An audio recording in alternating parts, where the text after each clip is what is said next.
Kejaksaan Agung atau Kejagung Republik Indonesia menetapkan Harvey Mois sebagai tersangka kasus dugaan korupsi timah di wilayah IUPT Timah Tbk pada Rabu 27 Maret 2024.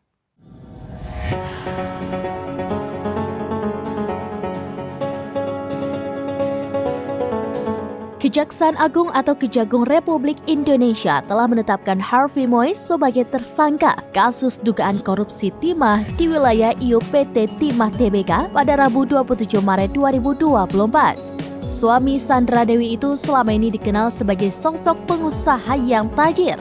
Dikutip dari Bangkapos.com, Harvey merupakan seorang pengusaha batu bara.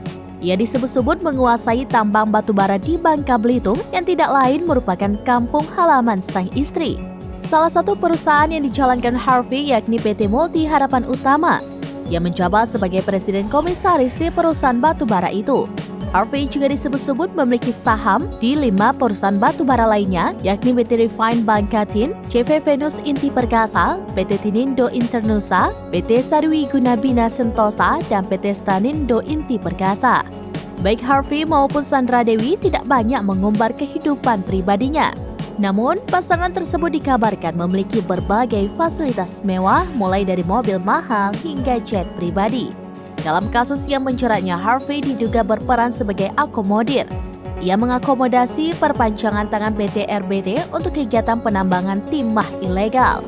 Harvey sendiri menjadi tersangka ke-16 dalam kasus yang merugikan negara sebesar 271 triliun rupiah ini.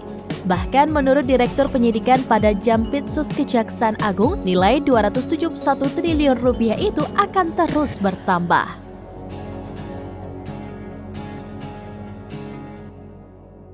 Demikian informasi terkini Syedaralun. Saksikan terus beragam informasi lainnya. Coba like dan share seluruh akun serambinews.com.